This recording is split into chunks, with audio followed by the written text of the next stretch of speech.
La palabra de Dios contenida en este libro es la verdad que acepto creer, es la enseñanza que me comprometo a seguir y es la esperanza que me atrevo a confesar. Nada me impide recibirla, nadie me evitará que la haga parte de mi vida y por ningún motivo dejaré de proclamarla. Estoy aquí para leerla, oírla y vivirla diariamente. Amén. Señor Santo, gracias por tu palabra preciosa. La abrimos, Señor, hoy para que nos hables. Por favor, bendícenos lo que tengas para nosotros, Señor, que sea una realidad de nuestra vida. Te lo pedimos en Cristo Jesús. Amén. Capítulo 8 de Daniel, hermanos míos. Capítulo 8 de Daniel, otro sueño que él tiene. Y vamos a notar que se parece mucho al que tuvo. Y se parece mucho al de Nabucodonosor. Ahora te les explicaré cuáles son las razones de esto, porque tiene un sentido, tiene una enseñanza para nosotros. Pero vamos a este sueño, pero antes vamos al programa de noticias, que recuerde, no solo es contexto histórico, ya sabemos más o menos en qué siglo fue este asunto, pero es el contexto también humano que le debemos poner al asunto, porque de repente pensamos que los héroes de la fe, los pastores, los profetas, nos los imaginamos como perfectos, como sobrenaturales, como por encima. No, eran igual que nosotros, así dice la Escritura, igual sometidos a las mismas cosas que nosotros, tenían hambre, tristeza, angustia, hacían tarugadas, cometían pecados, y creo que este programa nos ayuda a eso, a entender un poquito más esas cosas. Entonces, los de allá también bien, por cierto, ¿sí ven los de allá? Muy bien, adelante con el noticioso.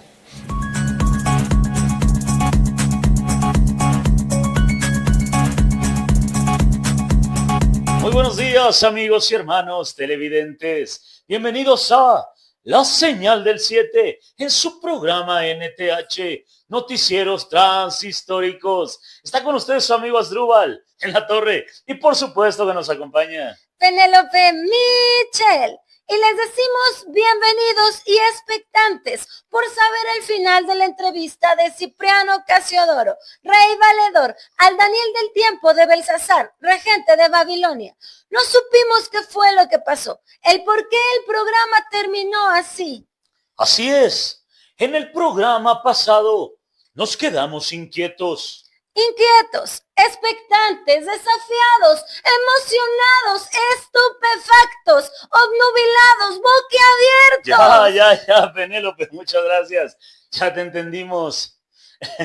Nos quedamos con ganas de ver la entrevista completa, porque seguramente no termina como vimos que se acabó. Sí, así es. Eso quise decir.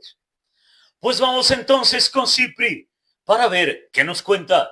Brothers, sisters, Penélope, Asdrúbal, con la novedad de que Daniel está indispuesto. Le pregunté si había tenido otro sueño y me dijo que sí, y al preguntarle de qué se trataba, se puso demasiado ansioso y cansado, casi se desmaya. Pensé que le iba a dar un infarto, hasta vinieron sus siervos a atenderlo.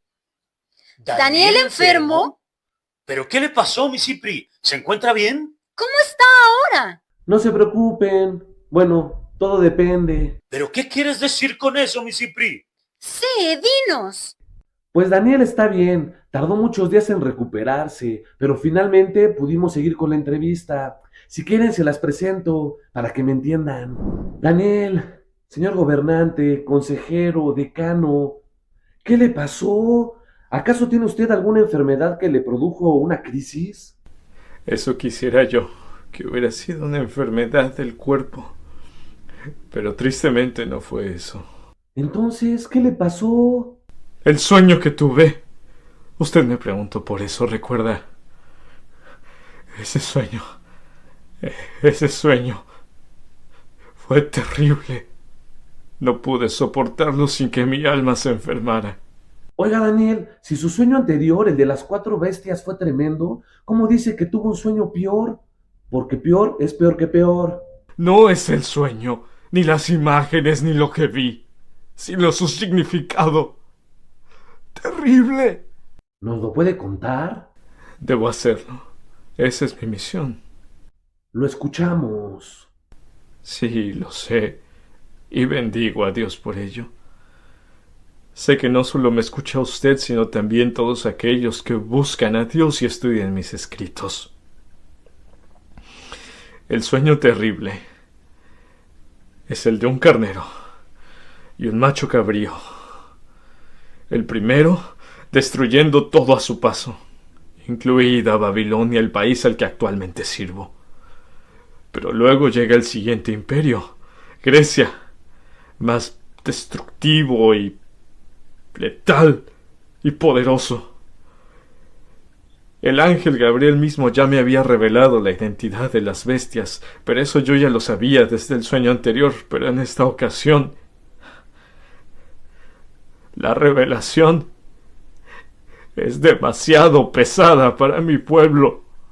Daniel, si gusta, ahí le paramos. Vaya a descansar. No, de ninguna manera. El mal no descansa. Así que ¿por qué deberíamos hacerlo nosotros? Mi pueblo ha de experimentar las consecuencias de sus maldades. Su idolatría y sus infidelidades han llegado hasta el colmo, y es necesaria una disciplina para purificarlos. Llegará un gobernante terrible, el cual tratará de trastornar su identidad obligándoles a abandonar a nuestro Dios e impidiéndoles ofrecer el sacrificio diario en el templo. Y de esa manera nadie podrá alabar a Dios en su santuario. Pero lo que es aún peor, no contento con eso, sacrificará a un cerdo en el altar a nuestro Dios. ¡Blasfemia! Daniel, si quiere, ahí le paramos. ¡Que no! Debo terminar. Aquello será terrible. Y mi pueblo tendrá que demostrar su arrepentimiento y fidelidad, dando su vida. Y bendito sea Dios, lo lograrán y triunfarán. Gracias a Dios. Sí, gracias a Dios. Pero deben saber otra cosa más. Imperios bestiales como ese seguirán levantándose y tratando de adoctrinar a la humanidad para manipularles y procurando destruir la fe verdadera. Pero no lo lograrán, porque Dios enviará a su ungido para establecer un nuevo reino, un reino que será eterno, un reino de justicia y de paz. Bueno, por lo menos la historia tiene un final feliz, ¿no? No por lo mucho si no somos fieles, porque Dios interviene en la historia humana, porque Dios tiene el poder para derribar imperios, porque Dios está sentado en su trono y gobierna el universo, porque los imperios bestiales de ayer, de hoy y de mañana son efímeros y el reino de Dios es eterno. Y nosotros, sí, nosotros, ustedes, su pueblo, debemos ser fieles en tierra ajena. Órale. Cipriano, todo aquel que lea la palabra inspirada por Dios debe comunicarla a otros, y todos los que la comuniquen deben vivirla. Tengo más que decirle, así que lo espero de vuelta aquí en 7 días para seguir contándole. Claro, aquí nos vemos. Fieles en tierra ajena. Fieles en tierra ajena. Fieles en tierra ajena.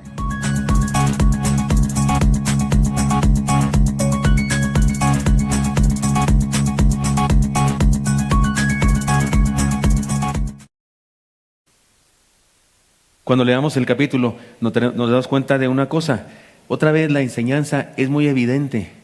La verdad es que si alguno de nosotros se convierte a Cristo, entiende de qué se trata la Biblia y estudió historia de la humanidad, estudió historia universal, al leer el capítulo 8 entendería de qué se trata, porque la verdad es que no tiene mayor así como complejidad. Es bien evidente. Son las metáforas acerca de esas bestias que ve Daniel ahora, son solamente 2. En realidad son 2 de las que vio antes. Antes vio 4, ahora ve las 2 del medio, por así decirlo, porque no quiere enfocarse en un asunto muy particular. Pero otra vez es la misma enseñanza. Aunque los imperios se engrandecen y el mal parece dominar, Dios gobierna la historia y llama a su pueblo a mostrar una fidelidad perseverante. Esa es la enseñanza global de Daniel. De eso habla Daniel, de cómo el mal se engrandece, pero Dios le pone fecha de caducidad, Dios interviene y nos llama a ser fieles, y habrá victoria al final.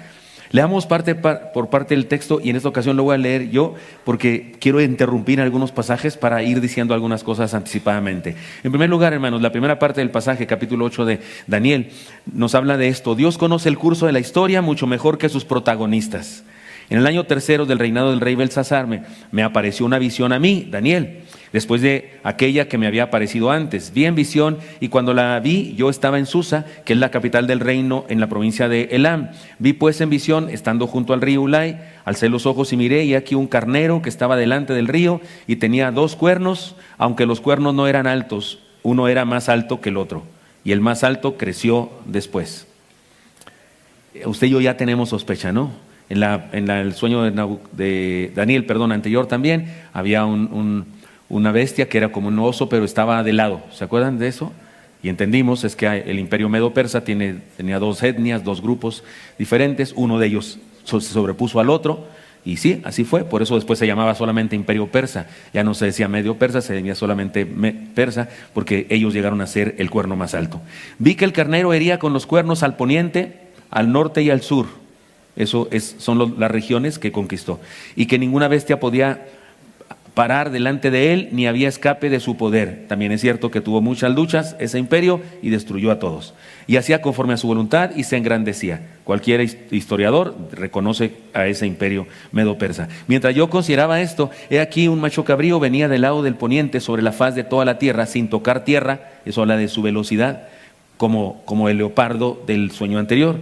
Y aunque macho cabrío tenía un cuerno notable entre sus ojos, un gran dictador, un gran poderoso, Alejandro el Grande seguramente, y vino hasta el carnero de 2 cuernos, el imperio medo-persa, que yo había visto en la ribera del río, y corrió contra él con la furia de su fuerza, y lo vi que llegó junto al carnero y se levantó contra él y lo hirió y le quebró sus 2 cuernos, y el carnero no tenía fuerzas para pararse delante de él, lo derribó por tanto en tierra y lo pisoteó, y no hubo quien librase al carnero de su poder. Era muy fiero el ejército de Alejandro Magno y además muy veloz, y en cuestión de muy poco tiempo conquistaba lo que conquistaba. Tan muy poco tiempo que Alejandro incluso tuvo tristeza de no tener más que conquistar. ¿Se acuerdan? Ustedes saben de eso. Era muy joven y era muy veloz. Y el macho cabrío, que cosa curiosa les digo nada más, macho cabrío en realidad la traducción más exacta sería un chivo peludo. Porque sí, los machos cabríos, los que saben de ganado, pues sí son más peludos, ¿verdad? Y tienen barba, ¿se acuerdan? O sea, barba de chivo se le dice a algunos aquí presentes, no hay nadie con barba de chivo, porque esa es la idea. Y luego dice... Y el macho cabrío se engrandeció sobremanera, pero estando en su mayor fuerza, aquel gran cuerno fue quebrado y en su lugar salieron 4 cuernos notables hacia los 4 vientos del cielo. Y ya lo sabemos, Alejandro murió muy joven de una enfermedad, no murió en la guerra, murió de un virus, se cree que fiebre amarilla o algo así, y sus hijos habían fallecido también, y resulta que 4 generales, estos 4 cuernos, tomaron el poder y ellos se repartieron el imperio. Entendamos algo, los sueños de Daniel que interpretó a Nabucodonosor, los sueños de Daniel interpretó a Nabucodonosor y los que él ahora está soñando, ya lleva 2, son similares, muy similares. Podemos decir que se trata de un paralelismo. Saben que la poesía hebrea, lo he explicado aquí muchas veces, no es rimada con cómo suenan las letras al final, como ustedes y yo libramos, ¿no? Quiero amarte para no extrañarte y llevarte a Marte, ¿no? Algo así. Así hacemos las poesías. Los hebreos no, los hebreos hacían paralelismos. Y lo he explicado muchas veces, decían una cosa y luego decían lo mismo, pero con otras palabras que lo explicaba lo anterior, y por si alguien no había entendido, una tercera, hasta 4 o 5 paralelismos hacían. Los salmos son así, paralelismos, o como se diga, y parece que estos sueños son así, son como paralelismo hebraico, porque son un sueño muy parecido, habla de los mismos imperios, pero con diferentes referencias, con diferentes metáforas para ayudarnos a entender mejor las cosas. Pues analicemos estos poemas gráficos visuales, porque aunque son letras, en realidad nos hacen visualizar cosas. El significado de esta visión se entiende al entender la historia. Sin embargo, en el tiempo de Daniel tuvo un problema, porque al final él dice que no entendía, pero no se refiere a que no, de veras no le era sencillo interpretar de qué se trataba. Hay cosas que aún no pasaban para él, pero los simbolismos que Dios usó eran muy claros.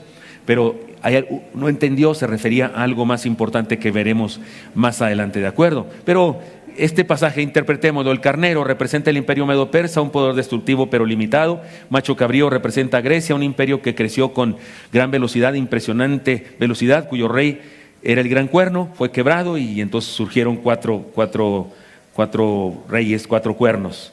Nos habla de la fragilidad del poder humano. Dios, hermanos, conoce el curso de la historia y nos lo revela para que seamos fieles. Esta es una enseñanza que está en todos los otros capítulos anteriores también, pero vamos a lo que sigue. Dios usa la historia y pone límite a los imperios del mal. Y de uno de ellos salió un cuerno pequeño que creció mucho al sur y al oriente y hacia la tierra gloriosa. Y se engrandeció hasta el ejército del cielo y parte del ejército de las estrellas echó por tierra y las pisoteó. Eso se refiere a que venció al pueblo de Dios. Esa es una alusión al hecho de que destruyó al pueblo de Dios. El cuerno del que se habla aquí, más adelante se hablará y les diré el nombre de esa persona, pero esa persona incluso mató o mandó matar al sumo sacerdote del pueblo hebreo, al sumo sacerdote que era el que oficiaba en el templo, del templo de Jehová, oficiaba, sacrificaba corderos y bendecía al pueblo y demás, lo mandó a asesinar y puso a otro sacerdote, también judío, también de la tribu de Leví, que debía ser. Puso a otro en su lugar, pero era un títere para él, porque lo convenció de que en ese templo se haría cultos a Jehová, pero se enseñaría la cultura helénica.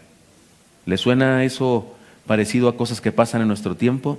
Que el mundo nos exige que nos unamos, que seamos tolerantes, que no exageremos, que no seamos radicales. Y por cierto, este sumo sacerdote perverso, mercenario, aceptó. Aún se engrandeció contra el príncipe de los ejércitos. Príncipe de los ejércitos es una palabra que para referirse a Dios, Jehová de los ejércitos. Aquí se llama el príncipe, el principal, el que dirige los ejércitos. Y por él fue quitado el continuo sacrificio y el lugar de santuario fue echado por tierra. En su momento, el cuerno del que se habla aquí, Antíoco Epífanes, canceló las celebraciones en el templo de Jehová, prohibió que se hicieran sacrificios. Las de la mañana, los de la tarde, se refiere a unos en particular, el texto dice los sacrificios de la mañana, pero en realidad se refiere a que canceló los cultos en el templo a Jehová. Y a causa de la prevaricación le fue entregado el ejército junto con el continuo sacrificio y echó por tierra la verdad e hizo cuanto quiso y prosperó. Aquí dice que le fue dado eso. Aparentemente aquí Dios le permitió ese poder y hay una razón para eso, lo estudiaremos más adelante. Entonces oía a un santo que hablaba y a otro de los santos preguntó a aquel que hablaba: ¿hasta cuánto durará la visión del continuo sacrificio y la prevaricación asoladora, entregando el santuario y el ejército para ser pisoteados? Y él dijo: hasta 2300 tardes y mañanas. Y ahí nos encantan los números y los intérpretes futuristas de la televisión que interpretan la Biblia como si fueran las profecías de Nostradamus. Les encantan estos números. Hasta 2300 tardes. A ver, piensa un número, quita el número que pensaste y hacen un montón de cosas. ¿Ha visto eso usted?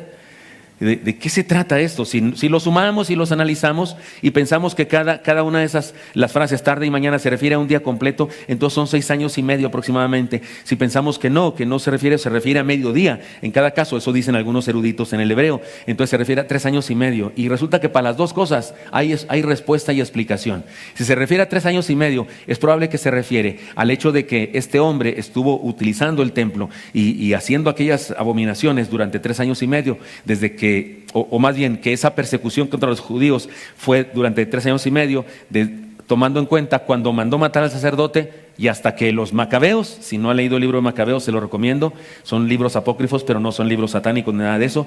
Cuando los macabeos lucharon contra Antíoco Epífanes y vencieron y tomaron el templo y lo purificaron, eso se llama para los judíos la fiesta del Hanukkah, y la celebran hasta la fecha, la rededicación del templo. Y eso duró 3 años y medio. Si se refiere a 6 años y medio, esos numeritos, entonces se refiere a cuando Antíoco Epífanes comenzó la persecución contra los judíos, porque se dio cuenta que su fe era tan férrea que no era como todos los demás y que tenía que prohibirlo y perseguirlo. No me importa si fueron 6 años y medio, no me importa. Me parece a mí que lo que dice aquí no es más como cuando usted le dice a alguien: te lo he dicho 1.343.5 veces, que no seas tan exacto ni tan exagerado. O sea, nadie que usted le dice eso se pone a hacer cuentas de los 3.300.000, ¿cierto? Es una expresión. ¿Hasta cuándo? Hasta 372 días, entiéndelo. O sea, lo que está diciendo el que le dice: yo sé hasta cuándo. Tengo contadas sus horas, no te preocupes, yo me encargo de ponerle tope. Pero ahí andamos con los numeritos y a ver, hermano, vea las placas de ese carro, ha de ser el anticristo, porque mire, si lo suma usted le da los 200. ¿No es cierto que hay gente haciendo eso? Buscando los números y no sé, como brujería. Hermanos, Dios conoce el poder del mal, pero también le puso fecha de caducidad. Eso es lo que significa. El cuerno pequeño, claro, que cuando yo digo esta explicación, no apantallo a nadie, no emociono a nadie, no me hago parecer como muy inteligente y muy listo y que soy algo así como Indiana Jones que anda buscando los enigmas y que descubre todos los secretos. Porque yo nomás le estoy diciendo, nomás, ¿qué significa que él sabe cuándo? Y usted pues se queda así como que pues... A mí me gusta más la emoción, así que le pongan como las películas, ¿no? Viernes 13 o La Profecía 2 o algo así, que hay detallitos y no sé qué. Perdóneme, hermano, es la Biblia, no es una película de esas horribles, no es el libro de Nostradamus. Perdóneme, ¿sabe qué? Cuando la gente tiene esa mentalidad, llegamos a aberraciones y conclusiones totalmente fuera de lugar. Los profetas, los predicadores futuristas que interpretan así, usted compra 7 libros de diferentes pastores y los 7 se contradicen entre sí. O ninguno tiene razón, es lo que yo pienso, o solo uno y los demás no. Pero no puede ser. ¿Saben ustedes que un hombre hizo un experimento?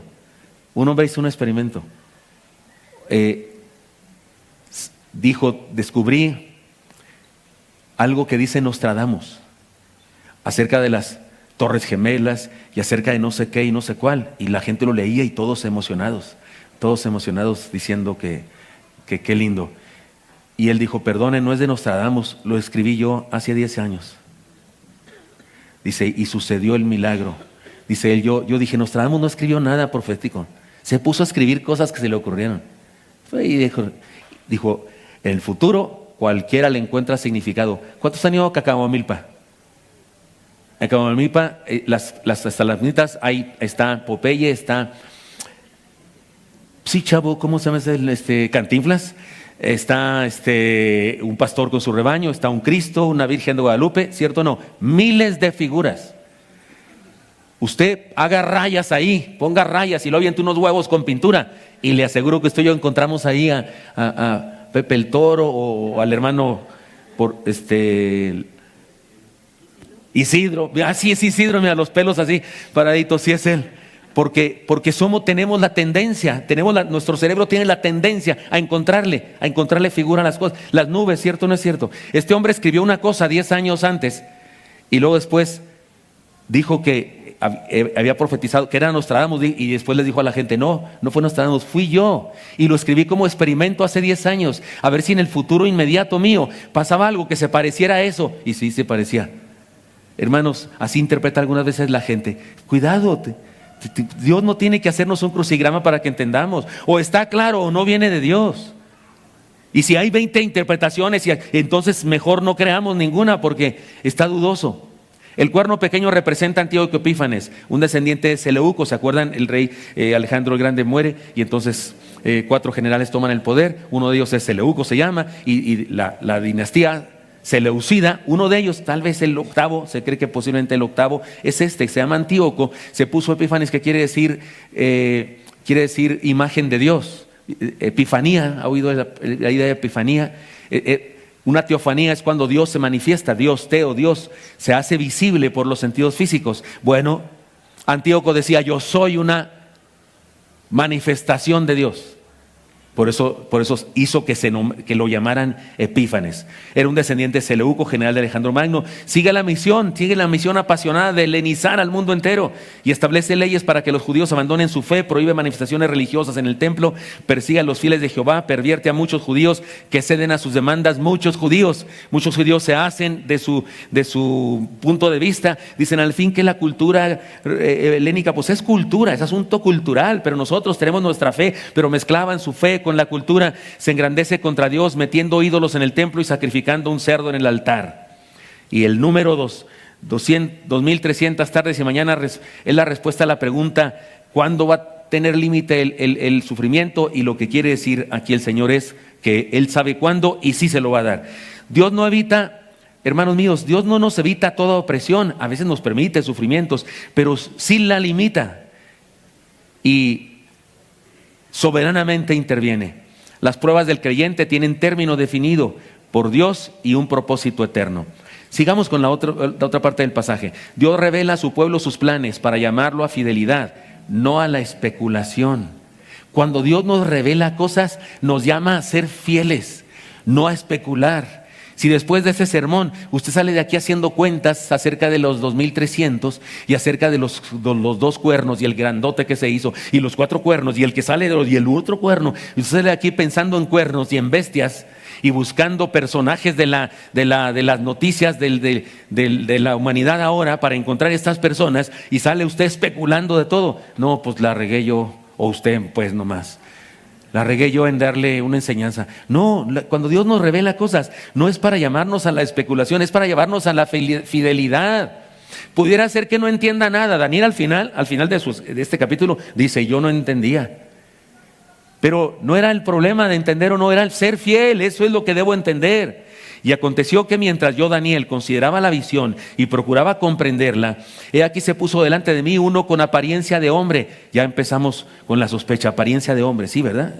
Ya hubo otro en otro sueño con uno que era como hijo de hombre. Y oí una voz del hombre entre las riberas de Ulai que gritó y dijo, Gabriel, enseña a este la visión. O sea, además de que es uno como hombre, tiene autoridad sobre Gabriel, un ángel importante. Enseña a este la visión. Vino luego cerca de donde yo estaba y con su venida me asombré y me postré sobre mi rostro, pero él me dijo, entiende, hijo de hombre, porque la visión es para el tiempo del fin. Mientras él hablaba conmigo, caí dormido en la tierra sobre mi rostro y él me tocó y me hizo estar en pie.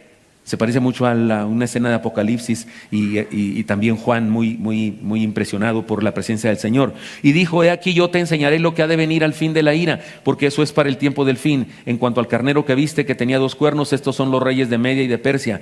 El macho cabrío es el rey de Grecia y el cuerno grande que tenía entre sus ojos es el rey primero, Alejandro Magno. Y en cuanto al cuerno que fue quebrado y sucedieron 4 en su lugar, significa que 4 reinos se levantarán de esa nación, aunque no con la fuerza de él, del primero. Y al final del reino de estos, cuando los transgresores lleguen al colmo, se levantará un rey altivo de rostro entendido en enigmas, y su poder se fortalecerá más con una fuerza, más no con fuerza propia. Los eruditos dicen que eso se refiere a que una fuerza diabólica, una fuerza espiritual, y causará grandes ruinas y prosperará. Y hará arbitrariamente y destruirá a los fuertes y al pueblo de los santos. Con su sagacidad hará prosperar el engaño en su mano y en su corazón se engrandecerá. Y sin aviso destruirá a muchos y se levantará contra el príncipe de los príncipes, contra Jehová, pero será quebrantado, aunque no por mano humana. Una vez más, ahora es Dios quien lo va a destruir. La visión de las tardes y la mañana que se ha referido es verdadera y te guarda. Y tú guarda la visión, porque es para muchos días. Y yo, Daniel, quedé quebrantado, estuve enfermo algunos días, y cuando convalecí, atendí los negocios del rey, pero estaba espantado a causa de la visión, y no la entendía. Hay 2 cosas aquí curiosas que deben tener un significado de este final. Dice que no pudo, estuvo enfermo, estaba, por eso en el noticioso ponemos eso. Pero finalmente dice, cuando convalecí, atendí los negocios del rey. ¿Qué hizo cuando finalmente entendió? Se fue a chambear. Si hubiera sido ingeniero. ¿Y qué hizo Daniel después de convaleció? Me fui a hacer casas, a medir terreno. Y si era comerciante, ¿y qué se hizo? ¿Qué hizo después de eso? Me fui a vender mis zapatos. A ser cristiano fiel, a ser siervo de Dios fiel, donde esté, que ese es mi trabajo. No se fue a especular. Pues me fui a mi escritorio a especular y a sacar cosas y a sacar documentos y a hacer cuentas y sumas para encontrarle. No, se fue a hacer lo que le toca hacer. Fidelidad, a ser el cristiano que debo ser. En el contexto nuestro lo diríamos. Daniel no tiene que esforzarse mucho para interpretar la visión, porque un ángel de Dios además se la revela, y Cristo mismo dice algunas cosas. La revelación es tan contundente que Daniel se espanta, queda enfermo, pero continúa su labor. Hermanos míos, la escatología bíblica, el estudio del final de los tiempos, el estudio de las cosas últimas. La escatología bíblica debe producir obediencia, no curiosidad morbosa. Hay gente que le encanta eso. Y ahora, no está mal que pregunten. Me han preguntado cosas. Yo tengo, el sábado es el programa de Pregúntele al Paz, porque me preguntan cosas. Muchas veces me han preguntado, pastor, ¿Adán tenía ombligo o no tenía ombligo? Sí está difícil, porque si usted me dice, no tenía, porque no estaba en el vientre de su madre y a él lo hicieron así, entonces no era igual que nosotros, ni somos iguales que él. Bueno, sí tenía, se lo pusieron nomás de adorno. Pero ¿cómo? ¿Para qué le hacen si no le hacía falta? Si ese se hace porque te cortaron el cordón. ¿Con quién se casó Caín? ¿De dónde sacó esposa Caín? Otra pregunta. ¿De dónde? Sí hay explicación, pero ¿usted sabe de dónde agarré esposa yo? ¿Qué le importa a Caín entonces? Si ni de mí sabe el chisme. Y siempre digo eso. La escatología bíblica debe producir obediencia, no curiosidad morbosa. Y hay respuestas que no existen. Hay preguntas que no tienen respuesta, como los días, pastor, los días de la creación de Dios, ¿eran días de 24 horas? Pues si no había sol ni estaciones, no sé, ni me importa. Creo que Dios puede hacer el universo en 24 horas, es más, creo que lo puede hacer en 5 segundos. ¿Qué me importa si eran días de 24, si no eran? No sé, el texto no tiene la intención de explicarme eso. Tiene la intención de decirme el origen, tiene la intención de decirme que Cristo, Génesis 3:15, vendría después de esos principios malos de la humanidad a salvarnos. Entonces, hermanos míos, la curiosidad morbosa no es el resultado de la escatología, es la obediencia. El cristiano fiel no vive obsesionado con fechas, sino con fidelidad diaria. No le obsesionan las fechas, le obsesiona serle fiel a Dios. Así es que vayamos a las enseñanzas. Dios nos imparte su revelación, hermanos, y espera una respuesta de nosotros. Dios nos dice cosas en su palabra y espera una respuesta. Debemos entender que Daniel no interpretó la política de su tiempo. No es que analizó y dijo, ¿qué va a pasar aquí? Seguramente va a venir un reino. No, él recibió revelación divina sobre su tiempo y sobre lo que vendría después de su tiempo. La revelación no es un logro humano. No logramos, ahí es donde están los problemas. Cuando el ser humano piensa que el mensaje de la Biblia depende de mi gran habilidad, de mi gran capacidad de sumar y restar los números y hacer que las palabras y estas cosas, que lo que dice acá en el Papa, Vicarius Filii, usted lo suma, si le pone ciertas cantidades de valores a las letras, el asunto está en que ¿quién te dijo que ese era el valor de las letras? Porque algunos le ponen sus propios valores y se hace el número 666 y hay gente que hace eso, ¿no? Pero no depende de mí. Si yo encuentro en la Biblia un significado que dependió de mi gran esfuerzo, analicé los libros de los hindúes y analicé los libros de los budistas y analicé los del príncipe poeta Nezahualcóyotl, hice un revoltijo y digo, descubrí algo, seguramente es una mega herejía. O está claro en la Biblia y me lo explica el Espíritu Santo, o todo lo demás es algo que yo inventé. ¿Qué es la revelación? Un acto soberano de Dios por el cual Él mismo interpreta la historia. Hermanos míos, por favor, no le busquemos al morbo, mejor busquémosle a la obediencia. Tal vez en ocasiones nos da por eso del morbo, porque nos duele mucho la exhortación seco directo a la cara que nos está dando Dios. Tal vez ese es nuestro problema, preferimos buscarlo de otra manera, ¿no? Yo siempre digo que hay predicadores que dicen las frases así, lo más eruditas posible, para que no duela. Para que no duela. Yo le puedo decir a usted, varones, están aquí varones, les puedo decir varones, actúen con justicia del reino, conforme a la apologética paulina desde el punto de vista de la equidad de género, para que no exista por ninguna razón una discrepancia entre los derechos intrínsecos en el ser humano y que todos vivamos felices. ¿A poco no los apantallé? Estoy interpretando un pasaje de Pedro donde dice, varones, no sean ásperos con sus esposas para que sus oraciones no sean estorbadas. Punto. Eso fue lo que dije. ¿Cuál le gustó más? A algunos les gustó más lo primero. Hasta dijeron, ¿cómo sabe el pastor? Sí, ¿por qué sabe mucho? Porque no le entendí ni papa. Debe saber mucho. Pienso que cuando alguna persona no le entiende ni papa, no sabe mucho. Solo presume de que sabe. La palabra es clara, hermano. Es que cuidado con esa morbosa actitud que tenemos a veces. He aquí las enseñanzas y desafíos, y voy a decir verbos en primera persona del plural. Aprendamos. ¿Qué hacemos ante la revelación de Dios? Hermanos míos, aprendamos, aceptemos la revelación de Dios. Él nos ha hablado. Si nos ha hablado, por favor, si nos ha hablado, estemos atentos. Algo nos dijo, entonces hagamos algo al respecto. E enseña a la visión, le dijo Jesucristo al ángel Gabriel. Esta es la primera vez que aparece en la Biblia el nombre de un ángel. Esa es la primera vez. Y por cierto, se trata de un ángel protagonista de toda la historia de la fe. Aparentemente era el ángel específico para la encarnación. ¿No fue el que le habló a María? ¿Sí o no? Y a todos en el principio del nacimiento de Jesús es este ángel protagonista. Por otro lado, Daniel pudo haber entendido la interpretación aún sin explicación del ángel Gabriel, porque la verdad es que la metáfora, los símbolos de estos grandes monstruos eran claros. Sin embargo, el hecho de que el Señor ordenara que se le explicara es una señal de la gran importancia que tiene de que aprendamos y entendamos la historia. Hermanos, Dios gobierna. El mal tiene fecha de caducidad, la fidelidad es nuestra vocación y Cristo es el cumplimiento final de la visión. Y usted dice, eso ya no lo había dicho, pastor. Sí, se lo dije hace ratito y se lo dije el domingo pasado y el antepasado, porque este es el mensaje de Daniel. Y si Dios lo dice una y otra vez en cada pasaje, yo no voy a evitar decirlo, nomás para que usted no se me enoje. Nomás para que usted no se me enoje, no voy a dejar de decirlo, porque si lo dice varias veces la Biblia, hay que decirlo varias veces. ¿Está de acuerdo conmigo? Yo de lo que la Biblia no habla mucho, tampoco hablo mucho. Y de lo que habla mucho, pues lo repito. Pablo decía en una de sus cartas, a mí no me es ningún malestar volverles a repetir las cosas. Y volver a repetir es redundancia, ¿verdad? Porque repetir ya es volver. Pero otra vez, aprendamos a ver con los ojos de Dios y no con los ojos del mundo, porque de repente, hermanos, de repente no nos damos cuenta.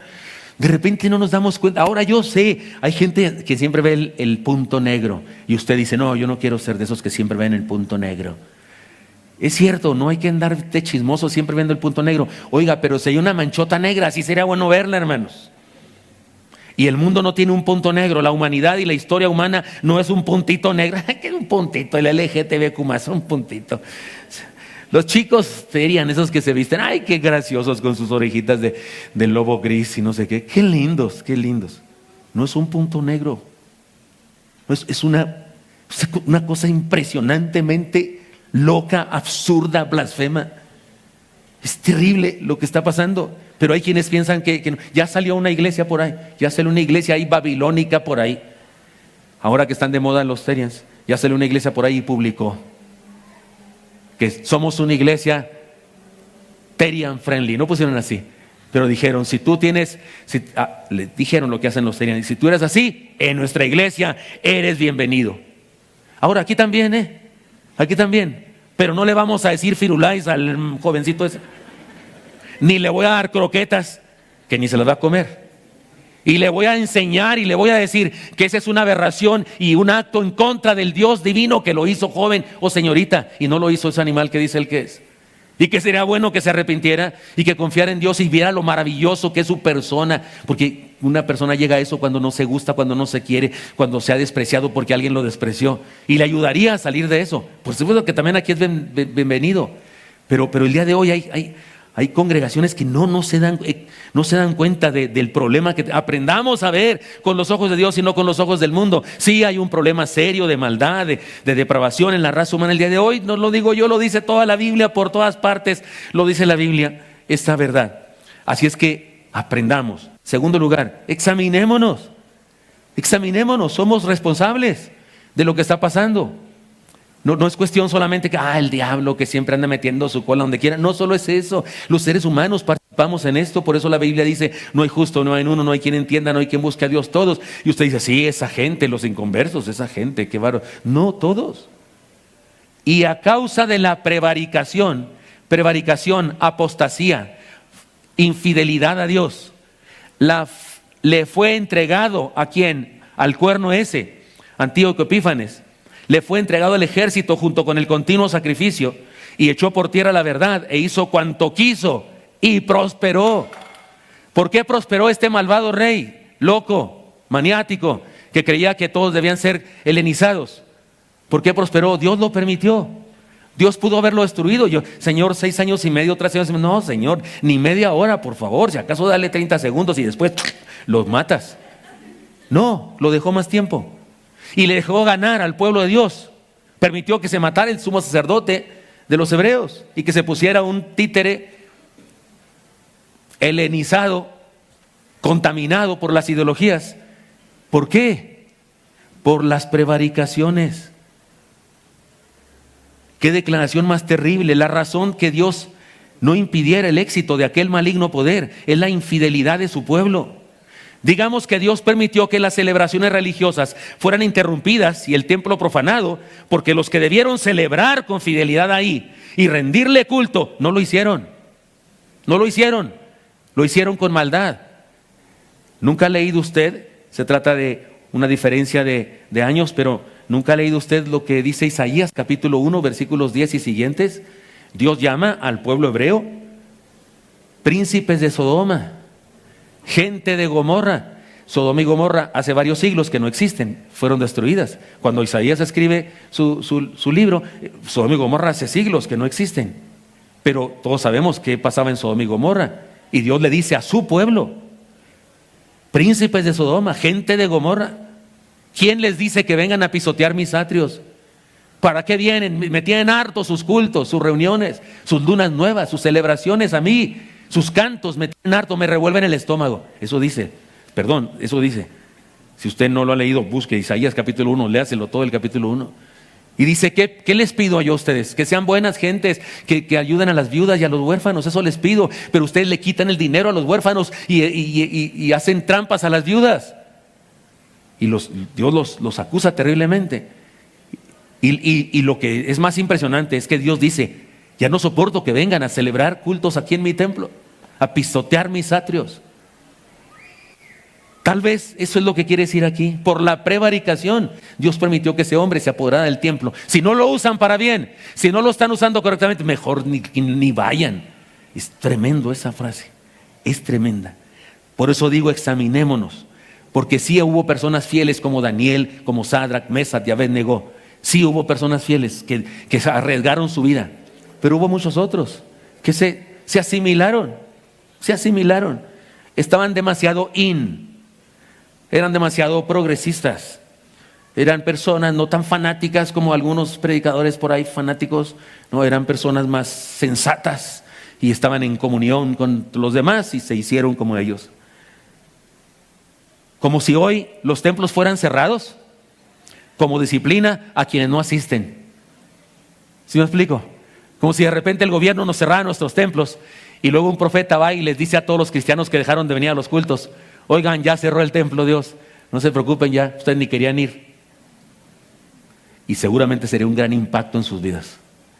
Como si las iglesias fueran destruidas como una lección a quienes se han ido de ellas o las desprecian después de haber recibido bendiciones espirituales. Por eso hay algunas aplicaciones aquí eclesiásticas muy importantes, hermanos. La iglesia no debe idolatrar el poder humano de ningún tipo. La iglesia, ya lo digo cada rato, no debe casarse con ninguna filosofía, ideología, con ningún gran líder, con ninguna cultura. La iglesia es su propia cultura y no significa que ustedes y yo no somos seres humanos, mexicanos, latinos. No, por supuesto que no. Yo sí canto Cielito Lindo todavía y hasta le voy a la América. Ay, perdonen. Algún grave error debo tener en mi cabeza, dicen ustedes, ¿verdad? Sí, claro que somos gente de acá y comemos tacos al pastor y esas cosas. No somos celestiales y andamos así despegados del suelo así. Y cuando hablamos como el Cristo de las películas mexicanas. Oh, hermano, te invito al culto. No, ustedes y yo, chale, hermano, vete, no has ido al culto, ¿no? Así hablamos ñeros, como Cipriano. Pero hermanos, no idolatramos a los poderes del mundo. La iglesia debe saber que la fidelidad es más importante que la influencia. La fidelidad es más importante que la influencia. Si no somos influyentes, si la gente no nos admira demasiado o nada, quiero ser fiel, es lo que más quiero, ser fiel. La iglesia debe tener esperanza y no depende de estabilidad política ni de popularidad. Hay congregaciones que se sienten muy orgullosos porque son miles, porque llenan estadios, pero hay que preguntarnos si en el cielo son igual de famosos o no. Aprendamos a permanecer firmes cuando el mundo se engrandece contra Dios. Así que, hermanos míos, aprendamos, examinémonos, escojamos. Siguiente verbo, escojamos. Tomemos partido. No, melón o sandía, tomemos partido. La cosa es seria. Dice el texto, con su sagacidad, se refiere a Antíoco Epífanes, el cuerno que surgió de los otros 4 cuernos, de uno de los 4 cuernos, con su sagacidad hará prosperar el engaño en su mano. y en su corazón se engrandecerá, y sin aviso destruirá a muchos, y se levantará contra el príncipe de los príncipes, se opondrá a Dios. Algunos dicen, este es el anticristo, y sí, así es el anticristo, así será el anticristo, pero este es Antíoco Epífanes. Por eso digo que la enseñanza para Daniel es muy importante. El Señor Jesucristo le dijo a Daniel, esta profecía dice, para mucho tiempo, incluso para el fin. No significa que no representaba lo que estaba pasando, lo que iba a pasar en aquel entonces. A eso se refería. Pero eso a lo que se refería se repetirá en la historia y en realidad continuamente. El poder imperial representado por el cuerno es ese Antíoco Epífanes. El mal, hermanos míos, no es ilusión y tampoco es principio eterno, es una realidad juzgada por Dios. Cuidado con eso, hermanos, el mal es mal. Decirle bueno a lo malo y decirle malo a lo bueno es peligro, porque el mal es real y ya ha sido condenado por Dios, ya ha sido juzgado por Dios. El día de hoy hay personas que me da tristeza que no seamos conscientes de eso. Cuando salieron recién los libros de educación pública de nuestro país y yo hablaba en contra de ellos, hubo gente de entre ustedes que me discutía y no me aceptaba mis comentarios y me decía que estaba yo aquí. No, pastor, lo que pasa es que la educación ha crecido. Lo que yo tengo es muy buenas referencias de esos libros que son muy buenos, que tienen que su técnica de educación. Perdóneme, algunos me acusaban de que yo no los había leído, pues yo los acuso de que ustedes tampoco. Porque ahora que corrieron al individuo nefasto que hizo eso, pusieron en evidencia todas las cosas. ¿Sabe que hay dibujos equivocados, incluso mapas equivocados? Una mano con 6 dedos, ¿saben ustedes eso? Una mano con 6 dedos, óigame usted. ¿Y sabe qué dijo el insolente? No, pues es que el libro sigue teniendo muchas áreas de oportunidad.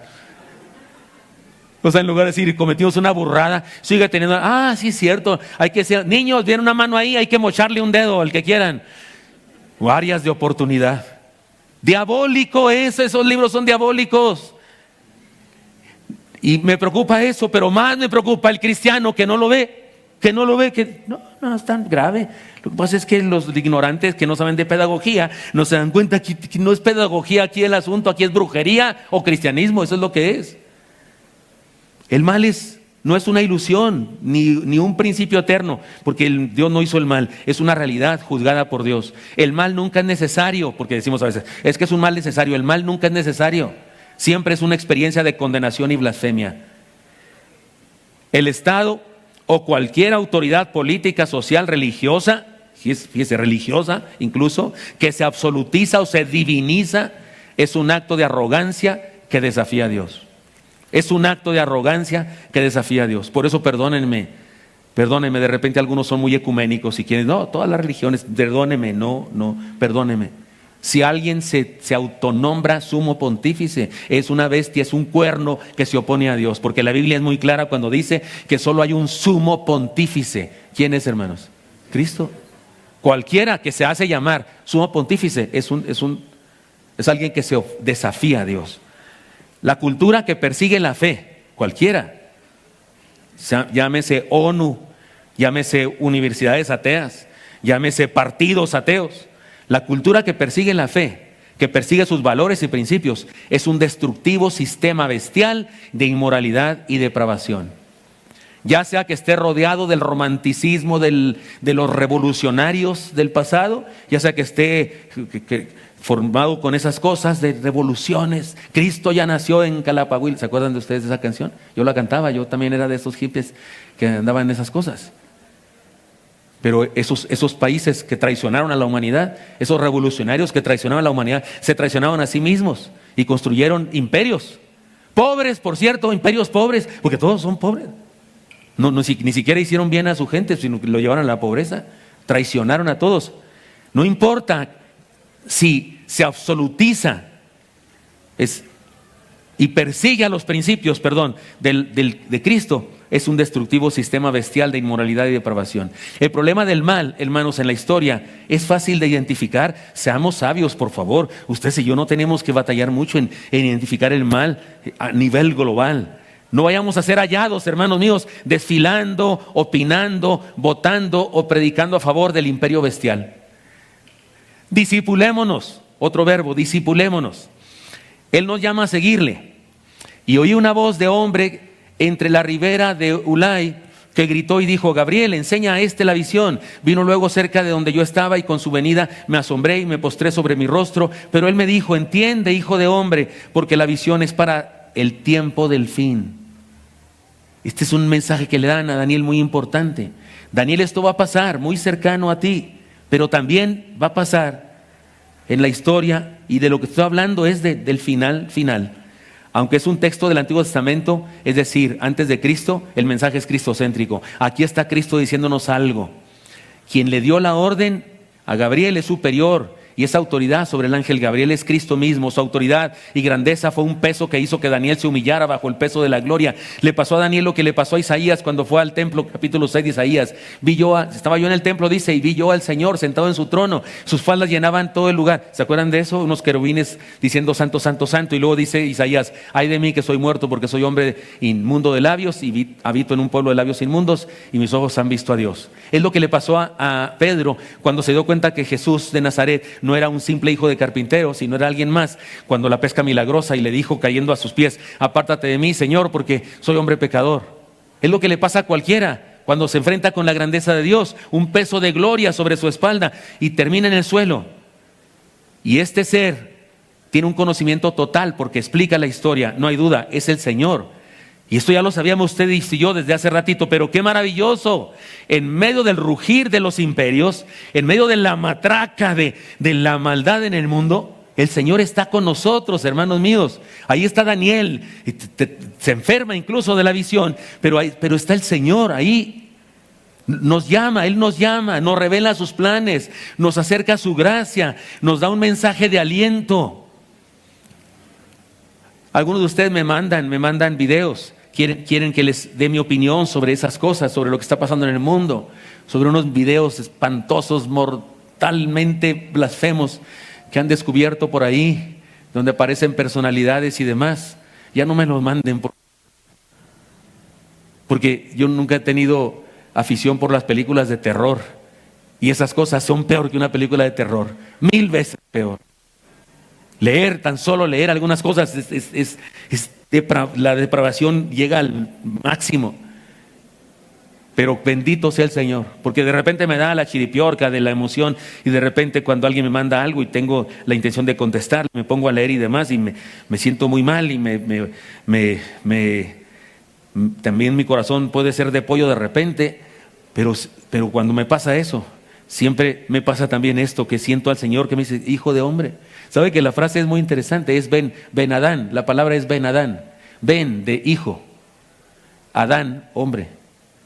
Adán. Es como si le dijera individuo, o como si le dijera Homo sapiens, mortal, mamífero, vertebrado, ovíparo, sí. Sí, parimos, no, nosotros no, las mujeres.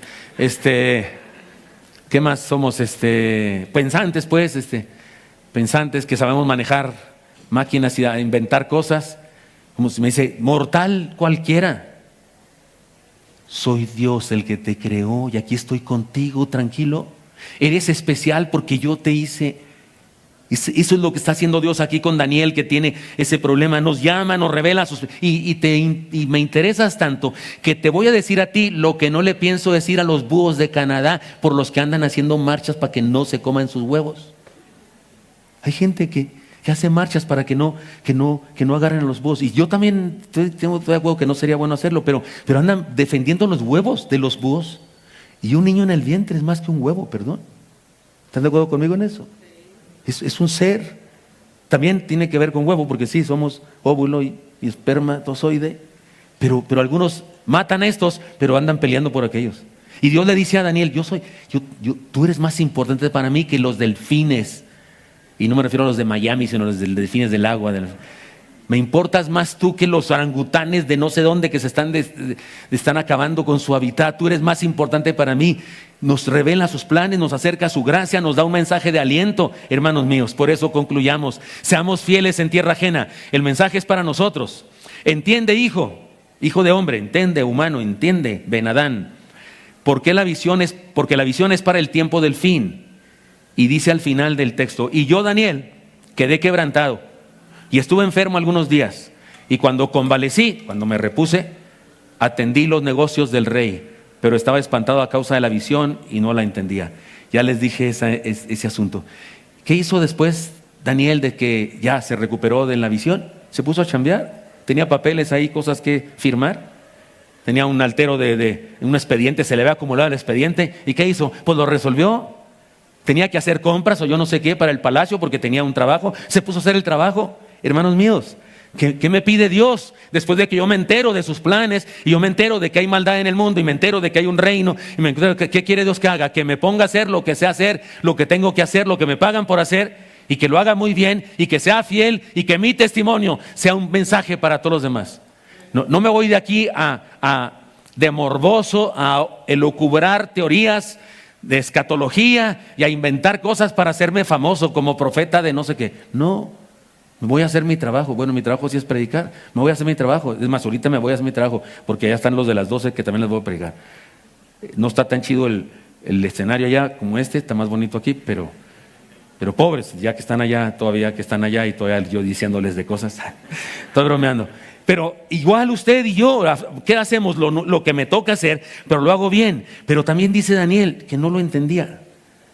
La visión de Daniel se cumplió en su tiempo y en los siglos después de su tiempo. Sin embargo, esta declaración y lo que causó en el profeta nos ayuda a entender que se trata de una enseñanza para todos los tiempos, hermanos. Para todos los tiempos. Siempre habrá poderes, imperios. Ayúdenme con eso, por favor, ya, para que me ayuden a leer. ¿Sí? ¿Me adelantan o no lo tenemos? ¿No está siempre? ¿De veras? Siempre habrá poderes, imperios y o bestias que pretenden gobernar el mundo y normalizar el mal.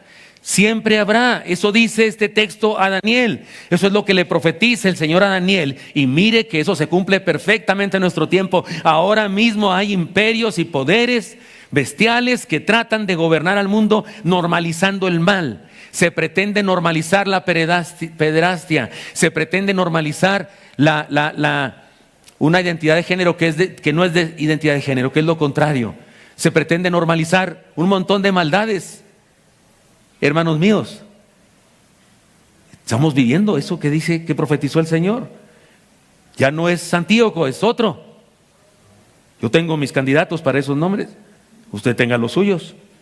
Se me hace que está bastante difícil no atinarle, porque pudiera ser que son muchos. Siempre habrá quienes intenten adoctrinar a las multitudes para manipularlas. Tristemente, también siempre existirán creyentes infieles que se dejan influir por las modas y se incluyen en la agenda del mal. Yo siento que me salté algo, hermanos, no. Si no, lo voy a decir entonces de memoria. Hermanos míos, no vayamos a hacer allá. ¿Dónde está eso? Hermano, ¿me salté algo? ¿Hay algo que...? Sí. No vayamos a ser hallados ahí, dije eso, desfilando, opinando y votando. Bueno, hermanos míos, yo digo que cuando una hermana, motivada por sus amigas, por lo que usted quiera, se pone una pañoleta de cierto color y se sale a levantar su puño y pintar paredes y no sé qué, me da la impresión que va siguiendo a una bestia. Perdóneme. Porque no es ese el camino, ni es esa la idea. Porque además en esa marcha no solamente se piden derechos para la mujer, que por cierto, constitucionalmente ya los tiene. No, también se pide derecho para matar niños antes de nacer. También se pide derecho en otras marchas para destruir la familia, el matrimonio, hombre, mujer. También se pide derecho para eso. También se pide derecho para permitir que niños pequeñitos, sin permiso de sus padres, vayan a que los operen y les corten órganos que están sirviendo, que no tienen que amputarse porque no tienen ningún cáncer, ninguna nada, y que se corten parte de su cuerpo porque tienen una locura en su mente. En lugar de verlos a un psiquiatra, en lugar de verlos a un doctor, se los llevan a que les corten algo. Y ahí anda usted desfilando pidiendo derechos cuando no se da cuenta que los derechos que pide ese movimiento son aberraciones en contra de Dios. Me parece que en ocasiones ustedes y yo cedemos a eso y nos pasa lo que le pasaba a los hebreos de Jerusalén en aquella época, cuando Dios permitió que Antíoco Epífanes llegara, destruyera y metiera al templo ídolos, sacrificara un cerdo, como diciéndole a su pueblo, ya que no lo están usando para lo que es, no lo necesitan. Y les da Dios una reprimenda tremenda. Que no haga eso Dios con nosotros. Pero el día de hoy hay iglesias que están cediendo a esas cosas, muchas, desgraciadamente, muchas. Tengo unos amigos que me cuentan de su hijo, su boda, con una persona de su mismo sexo, no queremos ir, o vamos a ir, o qué hacemos, me cuentan esa tragedia. Pero lo más grave para ellos es que la invitación es a ir a un culto de acción de gracias en una iglesia evangélica, donde el pastor dice celebrar la gracia de Dios y que predican la gracia de Dios. Bueno, los pastores son dos, son esposos. Pero es una iglesia evangélica que predica el bautismo y etcétera, etcétera. Hermanos míos, este pasaje es una reiteración, este sueño de los anteriores. Porque tal vez Dios quiere que lo entendamos como el poeta hebreo cuando dice la misma frase varias veces. Bienaventurado el varón que no anduvo en consejo de malos, y si no entendiste, que no estuvo en camino de pecadores, y si no entendiste, ni en silla de escarnecedores se ha sentado. Es la misma cosa, pero lo dice 3 veces para que lo entendamos. Sin lo que la ley de Jehová está su delicia, está claro, y en su ley medita día y de noche. Está claro, pero lo dice 2 veces para que lo entendamos. Tal vez aquí nos está haciendo un sueño paralelo para que lo entendamos mejor cada vez desde otro punto de vista, para finalmente ayudarnos a entender el desafío que tiene para nosotros. Lo pueden leer conmigo, hermanos, aquí, ese sí está, léanlo conmigo. Seamos fieles en tierra ajena. Señor Santo, gracias hoy porque me has permitido de compartir esto. Sé que estos son de esos mensajes, Señor, que no sé, que golpean el corazón. Si Daniel se enfermó y estuvo por días, Señor, meditando en eso y enfermo, tal vez nosotros también deberíamos estar así, Señor, al ser impactados por tu verdad. Pero Dios, te pido que hagamos también lo que Daniel hizo. Después de saber tu palabra, después de entender tu mensaje, Señor, que vayamos a hacer lo que nos toca hacer. Que vayamos a ser papás, esposos, mamás, esposas, trabajadores, ejecutivos, jefes, empleados, lo que sea que hacemos, Señor, y que vayamos a hacerlo, pero fieles a ti, distintos, contrastantes con el mundo, liberados del pecado en el sentido de que no seguimos los poderes bestiales, y que nos use, Señor, para que una persona, si solo una por causa de nosotros, Señor, de cada uno de nosotros, si solo una encuentra la luz, habrá valido la pena esa fidelidad. Pongo en tus manos, Señor, a mis hermanos y mis hermanas, y te pido, úsanos para que donde ya estemos seamos seguidores del reino de la luz y podamos alumbrar a los que todavía están en tinieblas. Te lo pido en Cristo Jesús. Amén.